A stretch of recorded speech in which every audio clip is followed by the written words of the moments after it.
சுட்டும் விழி சுடரே இனி வரப்போகிற எபிசோடுக்கான ப்ரெடிக்ஷன் தான் பார்க்க போகிறோம். நம்ம அபிநயாவுக்கு கர்ணாவால் எந்த அளவுக்கு ஆபத்து வரணுமோ அந்தளவுக்கு ஆபத்து வந்துருச்சு. ஆனால் நம்ம வெற்றி தான் இனிமேலாவது அபிக்கு துணையாகவும் சுடருக்கு துணையாகவும் இருக்கணும். உண்மையை சொல்லப்போனால் வெற்றி கண்டிப்பாக அபி எந்த தப்பும் பண்ணலை, உண்மையை நடந்தது என்ன அப்படின்னு சொல்லிட்டு கண்டுபிடிக்கிறதுக்கு இனி தயாராகணும் அப்படின்னு நீங்களாம் நினைக்கிறீங்கன்னா மறக்காமல் இந்த வீடியோவுக்கு லைக் பண்ணி தெரிவிங்க. ஏன்னா இனி வரப்போகிற எபிசோடில் இப்போ வெற்றி என்ன பண்ணிட்டாருன்னா தன்னோட மனைவியான அபிக்கு இப்போ இவ்வளோ தூரத்துக்கு ஆபத்து ஏற்படுறதுக்கு காரணம் கர்ணா அப்படின்னு சொல்லி தெரிய வருது. கர்ணா இந்த அளவுக்கு ஏன் அபி மேலே கோவப்படணும்? ஏன்னா தான் பண்ண தப்புக்காக தான் இத்தனை வருஷமும் ஜெயில் தண்டனை அனுபவிச்சுட்டு இருக்கா. இது பத்தாதுன்னு இல்லாமல் இப்போ அவள் என்ன பண்ணான்னு கர்ணா இவ்வளோ தூரத்துக்கு கொலை பண்ணுறதுக்கு ஏற்பாடு பண்ணணும் அப்படின்னு நினைக்கிறாங்க. வெற்றிக்குமே அபிநயாவை கொலை பண்ணுறதுக்கு ஆள் அனுப்புனது கர்ணா அப்படின்னு எப்படி தெரிய வரப்போகுது அப்படின்னு பார்த்தா இப்போ ஹாஸ்பிட்டல்லையே கொலை முயற்சி நடக்க போகுது. ஏன்னா துப்பாக்கி சூடு நடந்தோம், இப்போ அபிநயா சாகலை அப்படின்றது கர்ணாவுக்கு தெரிய வருது. ஏன்னா கர்ணா எப்படி இருந்தாவது அபிநயாவை எப்படி இருந்தாவது அவள் கதையை முடிச்சாகணும் அப்படின்னு சொல்லி நினச்சிக்கிட்டு இருக்க கர்ணாவுக்கு ஒரு நியூஸ் கேள்விப்படுறாரு. என்னென்னு பார்த்தா அபியை கொலை பண்ணுறதுக்கு அனுப்பின ஆளை இப்போது என்ன செஞ்சிட்டாங்கன்னா போலீஸ் அரெஸ்ட் பண்ணிட்டாங்க துப்பாக்கி சூடு நடத்தி அப்படின்னு சொல்லிட்டு நம்ம கர்ணாவுக்கு தெரிய வருது.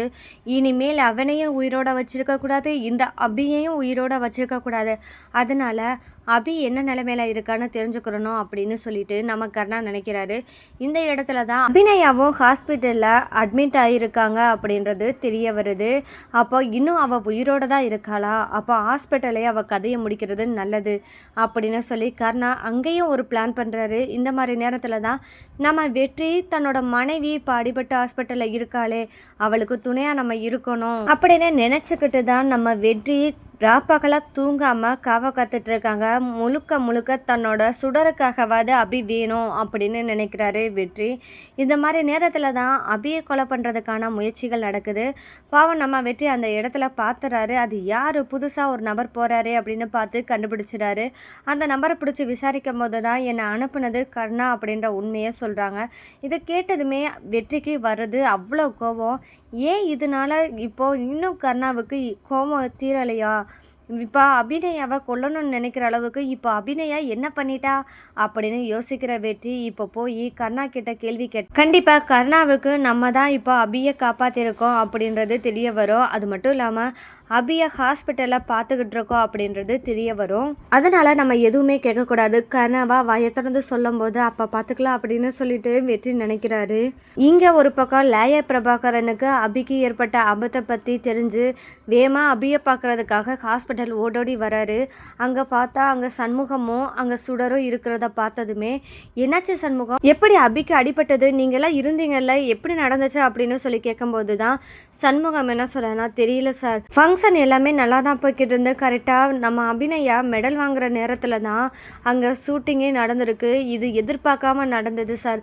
ஆனால் அபியை கொல்லணும்னு நினச்சேன், இது பண்ணியிருக்காங்க, அது மட்டுமே எனக்கு நல்லா தெரியுதா. ஆனால் அபியை இவ்வளோ தூரம் கொல்லணும்னு நினைக்கிறவன் யாருன்னு எனக்கு தெரியல, கையில் எனக்கு கிடைச்சான், அவன் என்ன பண்ணுவேனே தெரியாது அப்படின்னு சொல்லிட்டு கோவப்படுறாரு. இந்த இடத்துல தான் லாயா பிரபாகரன் யோசிக்கிறாரு. இப்போது அபிக்கு இவ்வளோ தூரம் ஆபத்து வந்திருக்குன்னா கண்டிப்பாக அது கர்ணாவாக தான் இருக்கணும் அப்படின்னு சொல்லிட்டு கெஸ்ஸிங் பண்ணுறாரு. அந்த நேரத்தில் தான் நம்ம சுடரும் ரொம்பவே அழுது சோகமாக இருக்காங்க. தன்னோட அம்மா இப்படி இருக்காங்களே அப்படின்னு சொல்லிட்டு லாயா பிரபாகரன்ட்ட சுடர் கேட்குறாங்க, அங்கிள் கண்டிப்பாக எங்கள் அம்மா நல்லபடியாக வந்துடுவாங்கல்ல அப்படின்னு சொல்லி கேட்க, அப்போ லாயா பிரபாகரன் சுடரை பார்த்து, இங்கே பாருடா சுடர், கண்டிப்பாக உங்கள் அம்மா போல்டான பொண்ணு, கண்டிப்பாக நல்லபடியாக உனக்காக கண்டிப்பாக எந்திரிச்சு வருவாங்க, நீ கவலைப்படாத, நான் இருக்கேன் அப்படின்னு சொல்லிட்டு பிரபாகரன் சொல்ல, இதை கேட்டதுமே சரிங்க அங்கிள் அப்படின்னு சொல்லிட்டு சந்தோஷமாக இருக்காங்க. அப்போ தான் நம்ம வெற்றி பிரபாகரனை பார்க்குறாங்க. இவன் எப்படி இங்கே அப்படின்னு சொல்லிட்டு பார்க்குறாரு வெற்றி. இவன் எப்படி இங்கே அப்படின்னு சொல்லி யோசிக்கிறாரு. ஏன்னா நம்ம வீட்டில் இப்போ கர்ணாவுக்கு வக்கீலாக தானே இவன் இருக்கான். அப்போது இவன் நம்ம வீட்டுக்கு வக்கீலாக வந்ததுக்கு காரணம் இங்கே அபிக்கு உதவுறதுக்காக தானா அப்படின்னு யோசிக்கிறாரு வெற்றி. அப்போ அபியை பற்றின உண்மை கண்டிப்பாக லாயா பிரபாகரனுக்கு தெரிஞ்சிருக்க வாய்ப்பு இருக்கலாம், அதனால தான் இவன் வந்திருக்கான் அப்படின்னு சொல்லி யோசிக்கிறாரு வெற்றி. லாயா பிரபாகரனும் அபிநயா எப்படி இருக்காங்க, இனி ரெக்கவர் ஆகிறதுக்கு எத்தனை நாள் ஆகும் அப்படின்லாம் விசாரிச்சுட்டு கிளம்புறாங்க. வெற்றியும் கண்டிப்பாக லாயா பிரபாகரனை பார்த்து பேசணும் அப்படின்னு நினைக்கிறாரு. அதுக்கான சந்தர்ப்பத்தை எதிர்பார்த்து காத்துட்டு இருக்க நேரத்தில் தான் ஹாஸ்பிட்டலே அதுக்கான சந்தர்ப்பமும் கிடச்சிருச்சு. அப்போ லாயரை எதிர்பாராத விதமாக பார்க்குற மாதிரி வெற்றி பார்க்குறாரு. அப்போ லாயர் பிரபாகரன், ஓ, தன்னோட பொண்டாட்டிக்கு அடிபட்டிருக்குன்னு சொல்லவும் நீங்கள் கரெக்டாக இங்கே வந்துட்டீங்களோ, அதனால தான் நீங்கள் எனக்கே தெரியாத மாதிரி யாரோ எவரோ மாதிரி வந்து நிற்கிறீங்க அப்படின்னு சொல்லிட்டு லாயர் பிரபாகரன் கண்டுக்காத மாதிரி இருக்கார். வாங்க வெற்றி சார், எப்படி இருக்கீங்க, என்ன இங்கே அப்படின்னு சொல்லி கேட்குறாரு. அப்போ தான் வெற்றி என்ன சொல்கிறான்னா, நான் சும்மா அந்த என் ஃப்ரெண்டுக்காண்டி வந்தேன் அப்படின்னு சொல்லிட்டு வெற்றி சொல்ல, அப்போ மனசுக்குள்ளேயே நினைக்கிறாரு பிரபாகரன், சும்மா சொல்லாதீங்க வெற்றி, என்னதான் இருந்தாலும் தான் ஆடலைனாலும் தன் தசை ஆடுன்னு சொல்லுவாங்கள்ல, அதனால தான் கரெக்டாக அபிக்கு ஒரு ஆபத்துனா கண்டிப்பாக நீங்கள் வந்து நிற்கிறீங்க அப்படின்னு லாயர் பிரபாகரன் நினச்சாலும் சரி, இனி இதுக்கு மேலே வெற்றிக்கிட்ட பேசினா நல்லா இருக்காது, நம்ம கிளம்புறதா நல்லது அப்படின்னு சொல்லிட்டு லாயர் பிரபாகரனும் கிளம்ப ஆரம்பிக்கிறாங்க. அப்போ தான் வெற்றி, ஒரு நிமிஷம் உங்கள்கிட்ட ஒன்று கேட்கணும் அப்படின்னு சொல்லி கேட்கும்போது தான், சொல்லுங்கள் வெற்றி அப்படின்னு சொல்லி கேட்குறாரு. அப்போ தான் கேட்குறாரு வெற்றி, இந்த மாதிரி ஒரு போலீஸ்லாம் இங்கே ஹாஸ்பிட்டலில் காவலுக்கு இருக்காங்களே, அங்கே யார் இருக்கா, நீங்கள் யாரை பார்க்க வந்தீங்க அப்படின்னு சொல்லி கேட்கும்போது, அப்போ லாயர் பிரபாகரனும், இதை தெரிஞ்சு நீங்கள் என்ன பண்ண போகிறீங்க வெற்றி, போங்க அவங்க வேலையை பாருங்க அப்படின்னு சொல்லிட்டு பிரபாகரன் சொல்ல, அப்போ வெற்றி, இல்லை எனக்கு தெரிஞ்சே ஆகணும் அப்படின்னு சொல்ல, சரி நான் சொல்கிறேன் அப்படின்னு சொல்கிறாங்க. இப்போது இந்த அபிநயா என்னோட கேஸில் தான் இருக்காங்க.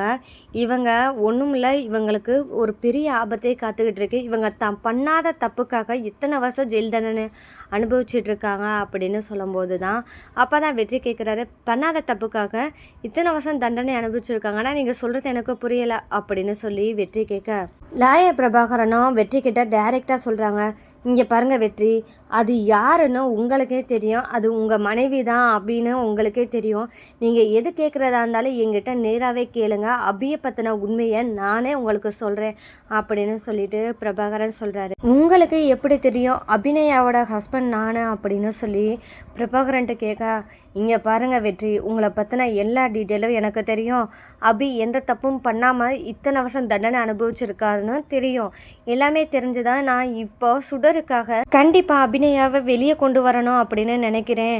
அது மட்டும் இல்லாமல் அபிநயா இத்தனை வருஷம் எவ்வளோ தூரம் கஷ்டப்பட்டிருப்பாங்கன்னு உங்களுக்கு தெரியுமா அப்படின்னு சொல்லி லாயர் பிரபாகரன் கேட்க, என்ன சொல்கிறீங்க, அப்படி என்ன நடந்துச்சு எனக்கு ஒன்றுமே தெரியலை அப்படின்னா, உங்களுக்கு கல்யாணம் பண்ணிட்டு கூட்டிகிட்டு வந்த ஒரு பொண்ணை எப்படி வச்சுருக்கிறதும் கூட தெரியலை, இந்த இடத்துல ஏன் வெற்றி சார், உங்களுக்கு தான் தெரியுமே அபிநயாவை காதலிச்சு கல்யாணம் பண்ணிட்டு வந்தீங்க, கொஞ்சமாவது யோசிச்சு அந்த நேரம் அவளுக்கு சப்போர்ட்டாக நீங்கள் இருந்திருக்கலாமே, எப்படி அபிநயா தப்பு பண்ணியிருப்பான்னு கூட யோசிக்காத அளவுக்கு உங்களோட கோபமும் பாசமும் கண்ணை மறைச்சிருச்சா அப்படின்னு சொல்லிட்டு பிரபாகரன் கேட்க, அப்போ தான் இங்கே பாருங்கள், எதாக இருந்தாலும் என்கிட்ட நேராக சொல்லுங்கள், அவள் பண்ண தப்ப நான் கண்ணால் பார்த்தவேன், அதனால நான் சாட்சி சொன்னேன், அவள் உண்ட வீட்டுக்கு ரெண்டகம் பண்ணவ, அப்படி இருக்க இடத்துல அவள் பண்ண தப்புக்கு தண்டனை அனுபவிக்கிறது இல்லை, நான் எதுக்கு குறுக்க நிற்கணும் அப்படி நினச்சது மட்டும் இல்லாமல் கண்டிப்பாக இவ தண்டனை அனுபவிக்கணும், பாவம் ஒரு பச்சை குழந்தை அம்மா இல்லாமல் கஷ்டப்படுறான், உங்களுக்கு என்ன தெரியும் அப்படின்னு சொல்லி வெற்றி கேட்க,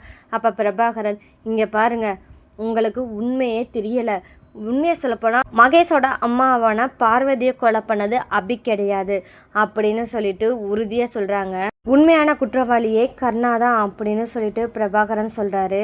நீங்கள் எப்படி கர்ணாவை சொல்ல போச்சு அப்படின்னு சொல்ல, இங்கே பாருங்கள், அபி கோயிலேருந்து வரும்போது அங்கே பார்வதியோட ஃபோட்டோவை பார்த்துட்டு, கர்ணா உன் கழுத்தில் நாளைக்கு மாலை விழுந்துரும் அப்படின்னு சொல்லி பேசிகிட்டு இருந்ததை அபி கேட்டதுனால பார்வதி அக்காவுக்கு என்னாச்சோ ஏதாச்சோ அப்படின்னு சொல்லி தான் பத்திரி அடிச்சுட்டு போகும்போது தான் ரூம்குள்ளே போட்டு அடைச்சிட்டாரு.